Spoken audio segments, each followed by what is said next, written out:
springtime at last in Iowa City after a long, long winter. So we are enjoying good weather, and we are live streaming right now to the viewers and the audience in the Iowa City area, greater Iowa City area, right? This is more accurate. Yep. And it's my pleasure to have a good friend next to me, Chris Pissar, the leader of Longfellow Elementary in Iowa City Community School District, and with him is a bouquet of leaders who have done tremendous work. And we are going to hear about that right now. But let me introduce our teacher first, Kelly Lucas. And Kelly, why don't you introduce Fiona and the whole group now to the audience, and Okay. tell the audience why we are here gathering in this beautiful spring night. Okay, well, these are sixth graders from Longfellow Elementary: Fiona, Natalie, Holden, Addison, and Jordan. And we are here to talk about our project, 100 Years of Longfellow Elementary. So Longfellow Elementary turns 100 in September.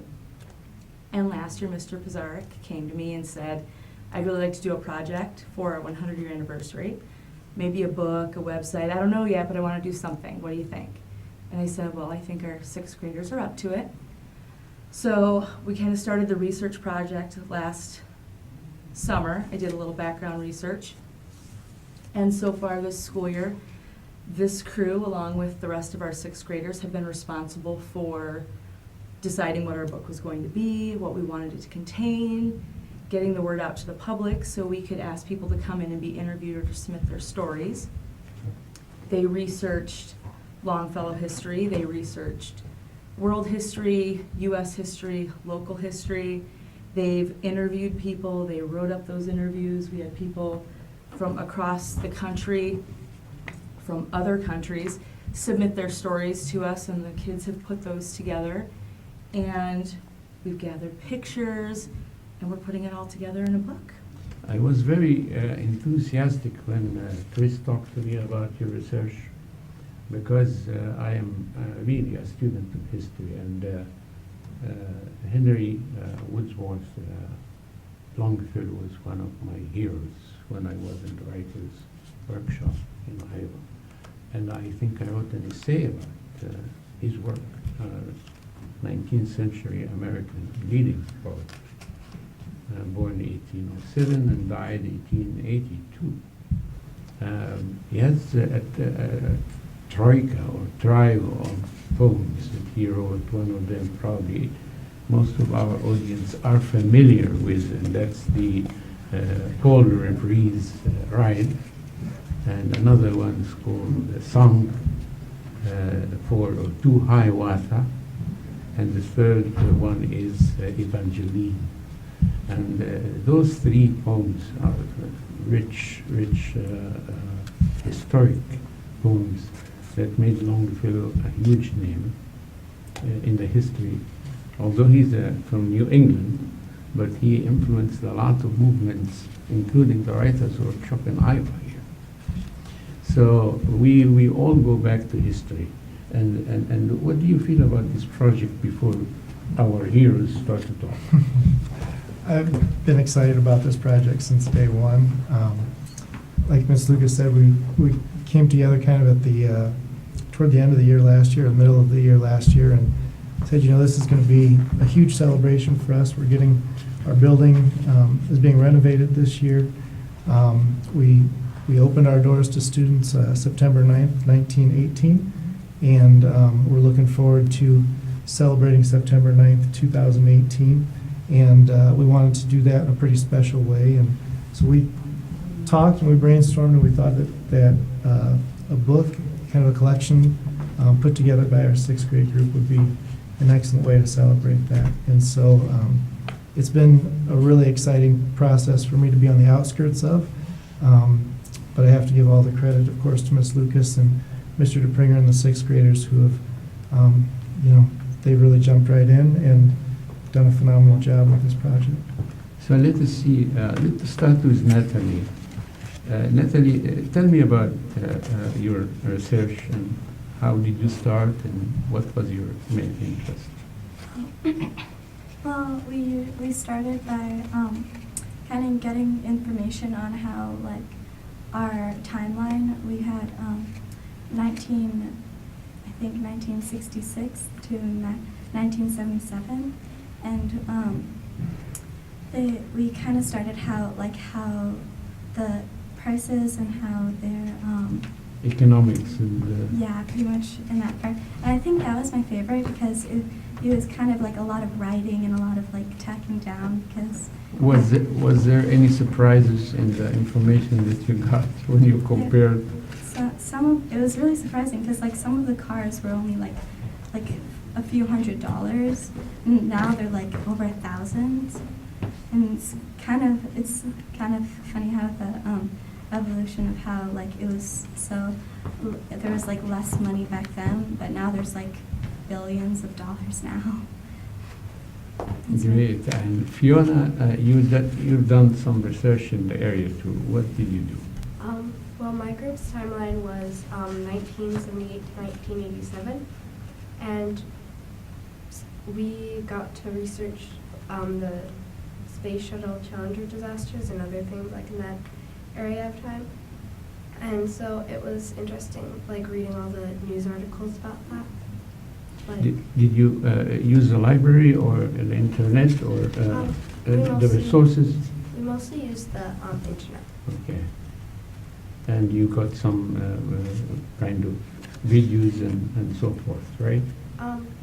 Well, we mostly used websites, but there were some like clips on the Newspapers. websites. Great. Hold on. So, can you tell me what you did? Well, we mostly used computers, and our timeline was 1918 through 1927, which were the first years, and a lot of things were different. A lot of things were a lot cheaper. They had dress codes, and now we could just wear what we want. And one-room school probably. Schools were different, definitely. Yeah. At the time. So you found it interesting, right?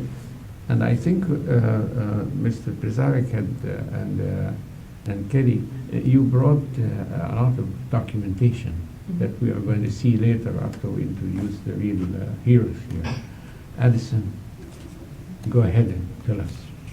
Well, I don't remember what year I had, but I remember it was a long time ago, and it was very different from now, and things were just so much like different. Was it better or worse? Just your impression, was it better or not so better? Not so much. It was probably Different. Yeah. That's a politically correct answer, right? It works, Right, yeah, right, yeah. It works. Jody. Well, my group's time were 1946 to 1957, and a lot of stuff was different from that time, like the prices, and the girls had to wear like dresses, so it was a lot different from now. Did you only look at the society, or did you look at the music too?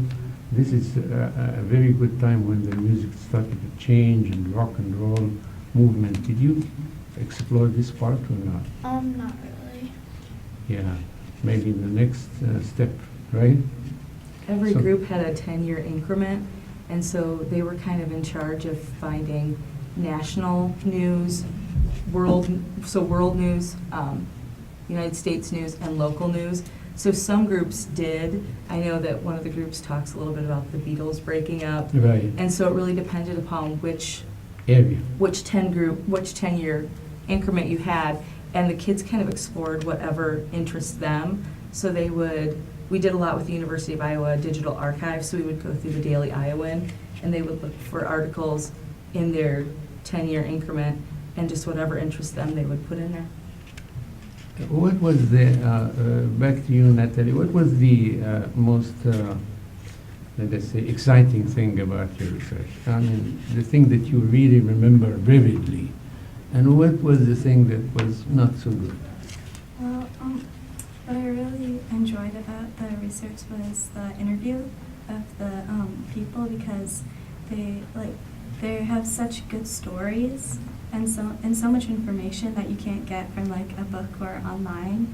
And probably the least interesting part was writing it all down, because there was just so much, and it was just kind of hard to like keep track of which was which.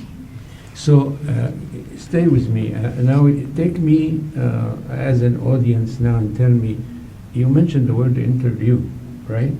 So you interviewed many people, right? I heard about 50 people, 40 people, something like that. Yeah. So how did you contact people and ask them to respond to your questionnaire? Maybe like to get them, we would email them, and like if some of the parents were really helpful by like if they knew someone, they would contact them and help us like connect to them. And on one of the occasions, we had to go to someone's house because they were over. I think they were 100 years old, and so we had to have someone come over and like interview them by hand, and it was It's a really major task. It's a major endeavor. I mean, it was not. And did you feel? Let us see, Alison. Did you feel that parents are welcoming this? Yeah, they really helped us because they helped find the people that like went to Longfellow from our students or staff at Longfellow, so then we can interview them, and then they got to be part of the book with like us. So it was really neat to. So hold on. Now, when you were interviewing people, you were sending questions in the internet, or you meeting them in person? Well, there are some people that we had the video chat with them Oh. because they lived pretty far away, so they couldn't come into the school. Otherwise, we had questions on papers, and then they'd come into the school, and we'd go to a conference room, and we'd ask all those questions, and they'd give a lot of answers. Okay.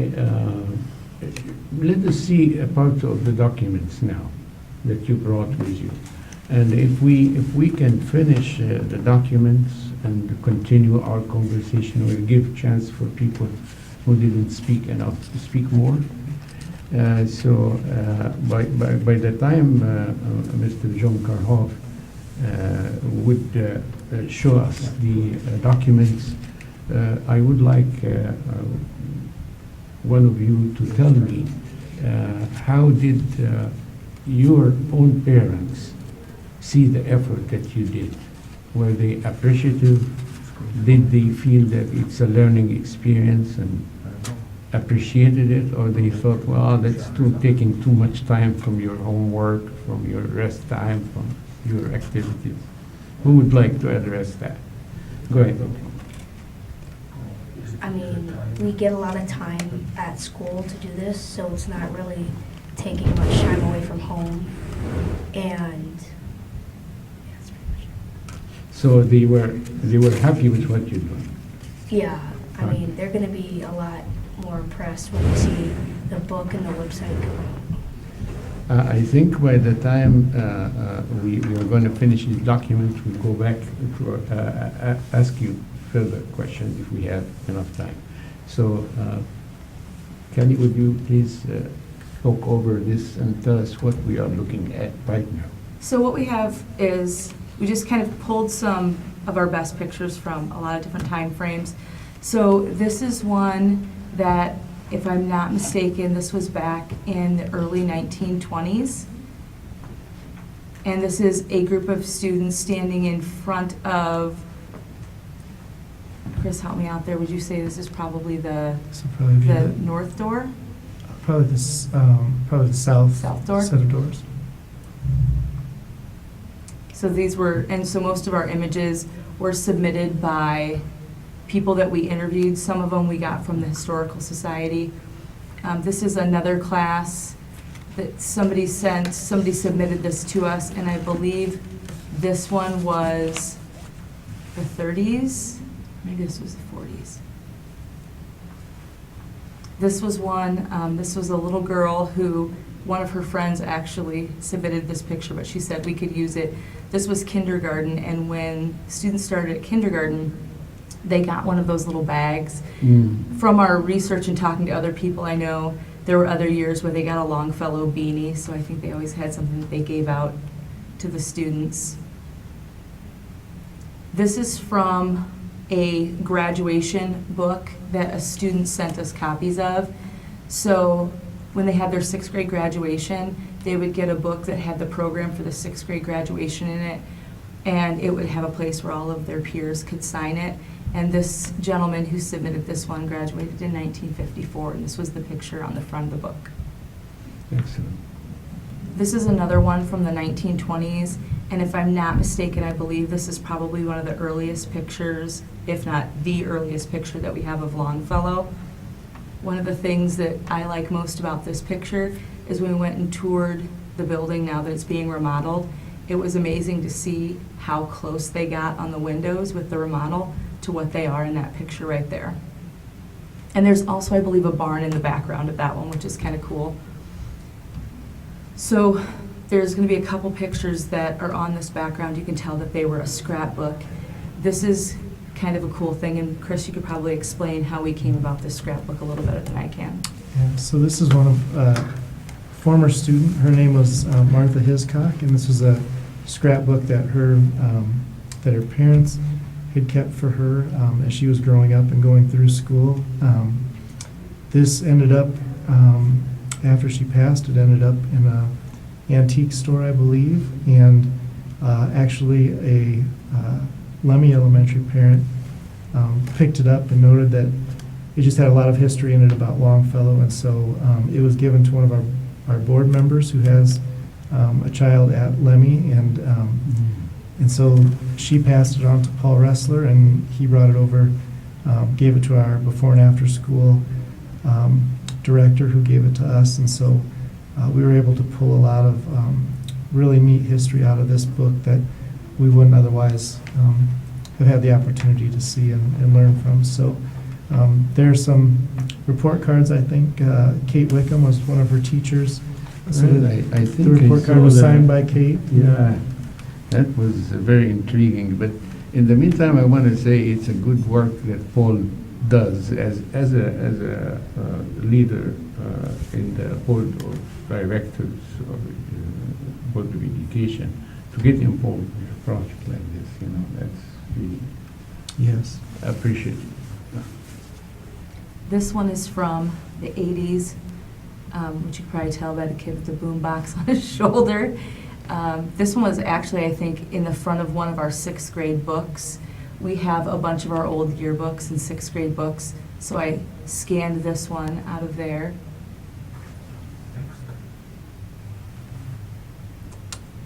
And then here we've got some of the pictures of some of the work that's being done during the remodel process right now. So I believe right there we're taking a look at, I think that's the elevator shaft. So the building's going to be ADA compliant and accessible. So there'll be an elevator now that goes up all 3.5 stories of the building. So we are really looking forward to being really inclusive in that respect. So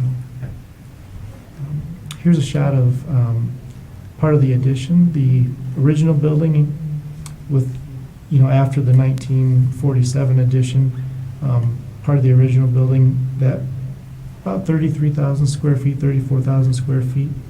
We basically added an entire fine arts wing onto the building, so another 22,000 square feet. So in the background there, you can see the concrete structure is the new gymnasium. That open area right now, that'll be encased in glass, or they've already started that. That'll be our main entrance. And then you see on the 2nd floor there is the new art room, and then the new office below that. So this will be kind of our new entryway on the southwest corner of the property. So this is just another one of the pictures that was submitted by a former student. In some cases, some of the stories and the pictures that we got weren't even submitted by the students. In some cases, We had family members that would send things in, which I thought was really awesome that these people passed on their stories about being at Longfellow to their children. And then their children relayed those memories to us, because obviously going back 100 years it was hard to find some people for those beginning years. So this is one of those. Get another picture of some of the remodel. You see on the back side of the building, we're going up 3 stories, so there'll be 2 classrooms there on the back side on top of what'll be some family restrooms and storage for the PE teacher and her office. And then you'll see where the 1947 addition is. They tore out some of the brick that was existing there and put some new steel in up above, and now they've just recently placed new windows in those classrooms. Again, some of the scaffolding, they're getting ready to put the brick up on that side of the building. That's probably from just a couple days ago, that picture there. And how long do you think this will continue? They anticipate about 2 more weeks before they get the brick Oh, actually set around the main part of the building, and then they'll just have the gymnasium left to do after that. Oh, boy. yes, I This get is a shot early on in the process, going down into the basement or one of our storage spaces there at the building. Okay. This is another very early picture before they started to dig in too much. This is during the very early stages when they were probably doing some of the asbestos abatement and lead paint removal, and you can see some of the electrical that they've got set up out front. That's excellent. So we're back to you now, and I think we still have, how long do we have, Michael? We still have enough time to chat more. So if you haven't been on the air now enough, it's your chance to tell the viewer what do you feel about the, most of you will graduate before the, right? Before you see the fruit of all this work, right? Yeah. And tell me, I would be very interested to know what's each one dreams are. I want to need, I mean, imagine yourself like 10 years from now. You have done all this research, and you learned a lot, and you have been in one of our best schools in the district. What's your dream, Natalie? Maybe A little louder for me. maybe that the school would be better, and there would be that like the students will have like a better playground maybe, and like more choices for what to do on. That's for the school. Yeah. On a personal basis, Oh. tell me about your dream for the future. I mean, how do you see yourself 15 years from now? Maybe a physician, or like into college maybe, or high school probably, and like a physician to help people. Physician. Yeah. What kind of physician you want to be? So, like not someone who like goes in your guts or anything, but someone who like kind of helps you with like your mental issues, or maybe. You want to be like a psychiatrist, Yeah, or or a mental therapist, disease. maybe. You don't want surgery, right? Well, I lived enough in my life in surgery, and I understand what you mean. How about you, Fiona? Well, hopefully I'll be in college to be a teacher or a therapist. Teacher. Good for and you.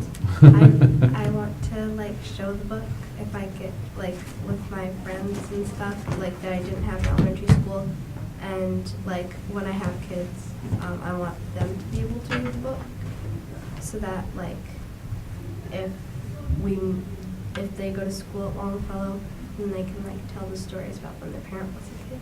Let's go to Holden now. What would you like to be? In 10 years, I see myself in college looking back at everything I've done at Longfellow. Mostly looking on the book and the website, just seeing what I've done. And I've been wanting to be a police officer for a long time. Wow. He treasures this memory. And that's the most important thing. Is they're not going to put it on a shelf. I'm going to go back and look at it and say, I did that. Right. Okay, Addison, quickly, because we're going to be running out of time. I really want to be a teacher, maybe at Longfellow someday. Wow, that's so impressive. Because I really want to like teach kids like the right thing to do and like learn, see them progress, and then learn more things as they get So you have good role models. You want to be just like Kelly, huh? Like Miss Lopez, right? I see Geraldine. I would like to be a teacher, and I want to share like what I've done in the book with like my family and friends, show them that it took like a lot of effort, and yeah. This is the biggest group that I've ever had where people wanted to be teachers. You know, it's amazing. And We didn't even design it that way. no way, No. yeah. And this is very uplifting. Guys, you've done a major job. And I really, on behalf of all our audience, on behalf of the people at Public Access TV and Iowa City area and the surroundings, we're not going to forget North Liberty and Corrigan and Tipton and Hills and all these areas. Everybody who watched you now is impressed by what you've done.